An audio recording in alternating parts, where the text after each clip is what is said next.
All right, Alex here with another video. So today is going to be quite a simple video, but more of a DIY helper video. So today we're actually going to be doing an oil change on the Jetta. So why don't I get started with showcasing all the items you need. So let's start off with a fresh oil filter. You technically don't have to do a fresh oil filter, but I always put a fresh oil filter with every oil change.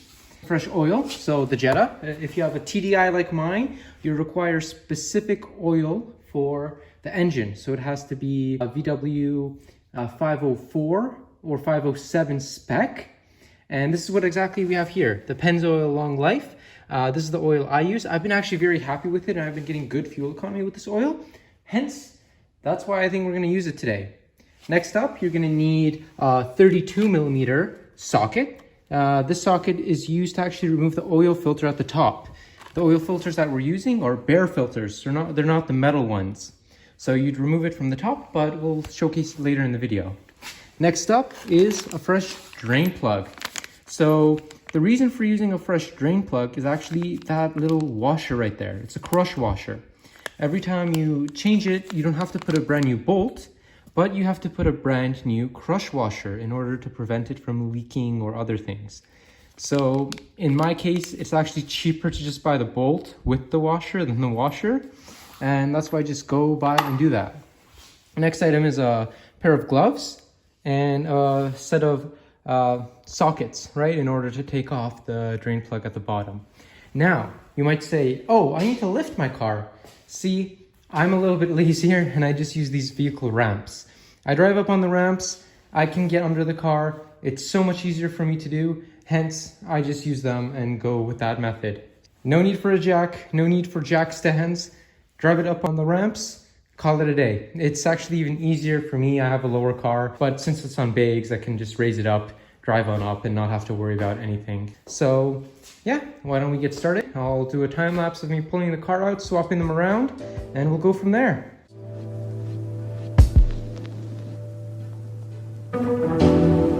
So as you can tell, maybe not as easy as I thought it was. My winter wheels were a little different than my summers, and last time I did my oil change, I was already on my winters. I might resort to actually using a jack in the future, but for now, we're gonna be doing the oil change on these ramps. So next two steps is get under the car, take off my skid plate that I have there, the plastic one, and then it's going to be unhook the drain plug. Another thing I forgot to mention, you want a oil drain pan, right? So you want to grab everything in that so you don't spill it everywhere. Important thing. So if you don't have that, don't do the oil change. And now I'm going to get under the car, unhook that plastic undercover, and go from there. There's the drain pan. Now I might be a little bit of a cheater. I do have a garage creeper. It's easier to get under the car. Not necessary, you can crawl up under there, but I am kind of lazy and I don't feel like crawling around. I'd rather just roll around under there in style. So time lapse to me taking off that cover underneath.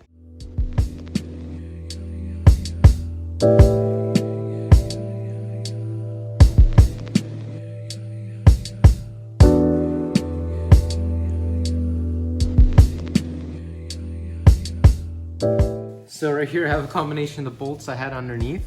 I had a few T25 Torx, I had a few 8 millimeters, and I had two 10 millimeters, and they're all somehow different. So the joy of, losing bolts or things backing out. But have them all out, have the little skid pan off. Now it's time to actually get the oil off. I'm gonna see what size socket's under there. I think it's a 17 as per usual. And I'll let you know in 2 seconds. So back to me under the car. So rather than going under and checking, I just took the fresh drain plug I have and I checked, it's a 19 millimeter. So you'll need a 19 millimeter socket to get your drain plug off and put the new one on. So like I said, this is the new one with that fresh washer. And let's go drain the oil and change it out. Don't forget your drain pan, because otherwise that oil is just gonna go everywhere. So let's get to it. Another thing I like to do is I usually wear like these reusable gloves, like mechanics gloves or whatever, work gloves, because I can use them more than once. But when I'm draining my oil, some oil will always get on your glove or crap like that. So I use a disposable one that I use for other crap usually. And that way if it gets all oily or dirty, it doesn't matter, I can throw it down and can put my normal glove back on. So let's go get that drain plug off.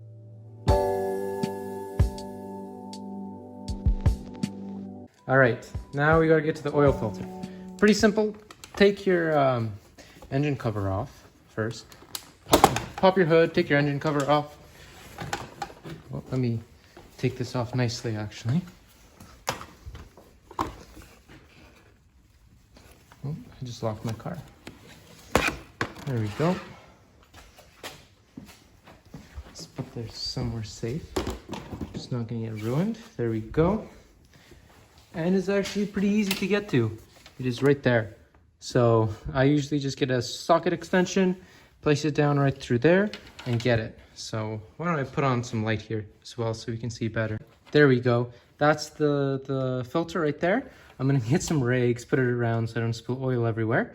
And I'm gonna show you how that 32mm socket fits there. All right, I got the socket on there. Now I just gotta break it. It's 32mm, like I said.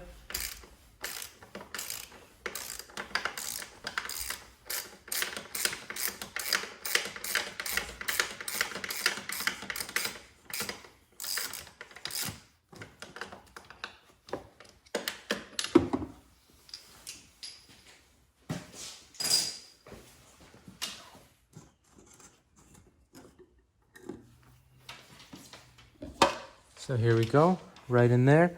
You pull it out, and there's your oil filter. I'm gonna let that drain a bit, and I'm gonna put the camera down because I don't want to make a mess. One of the more important steps actually is you want to make sure you take off that gasket there at the bottom. Sometimes I use a flathead, sometimes I use something else. You want to remove that gasket and put the fresh one that comes in the kit. So I'm gonna take the camera down and we're gonna install the fresh, brand new oil filter. Using a flathead or some sort of screwdriver or even tweezers if you want, you just want to make sure that you lift the old gasket off and put it straight in the garbage. Your new oil filter should come with a fresh gasket. Let's pop her open. Boom, boom, boom, nice and fresh.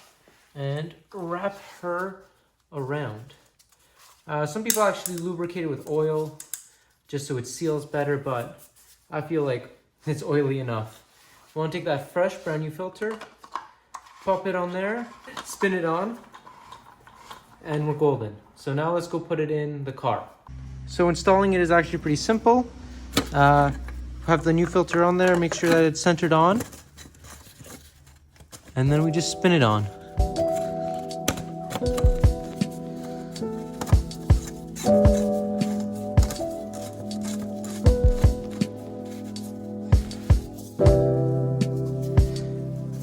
We take the same socket that we used last time, 32mm, pop her right in there, actually, pop her right in there,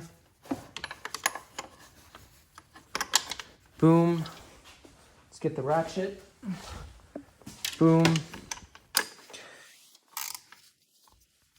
and tightening mode, let's tighten her down.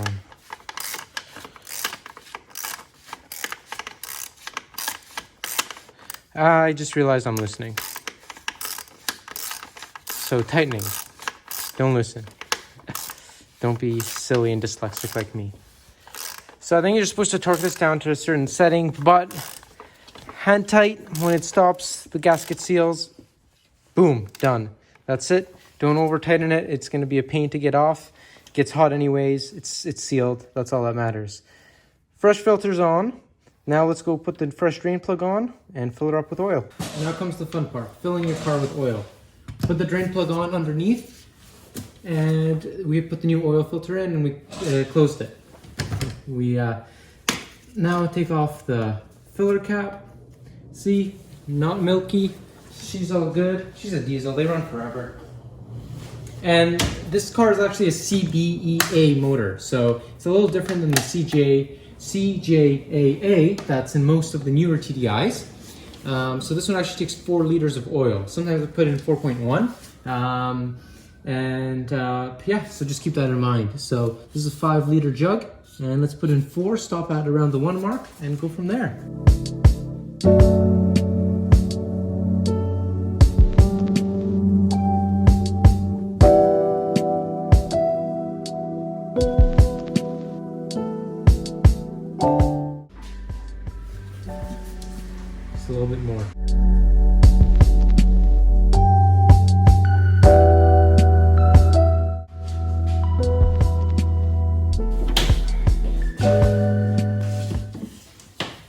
a liter more.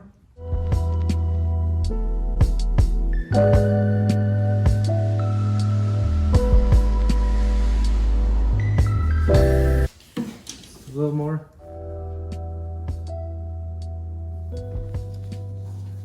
There we go.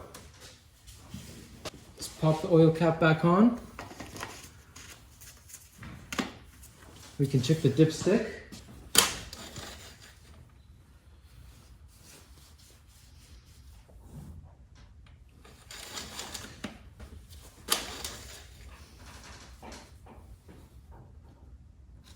Yep, we're just over full, so oil needs to get in the turbo, oil needs to get in the filter, so let's go do that. Actually, because it's full already, drain plug is on, I'm gonna actually put the under tray back on, take her off the lift, and then we're gonna see if she needs more oil and kind of go from there. So back under the car, another time lapse, and we'll put everything back.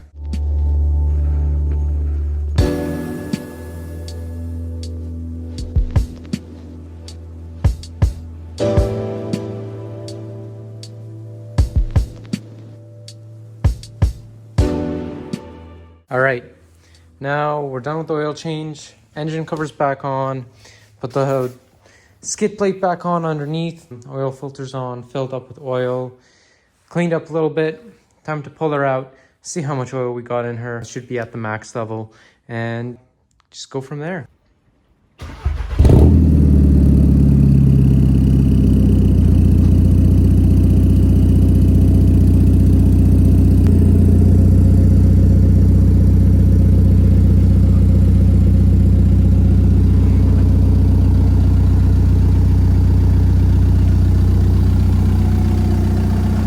So one last step that I forgot to mention, to reset your service light, you gotta put your keys in, then you press and hold the 00 button, the reset button, you turn your ignition on, then when it's on, you let go and press the minutes button. And then there you go. Now your service light should be reset, and that's about it. Oil change is all done. We ran the motor for a quick second. Now we can check the oil level after it was running.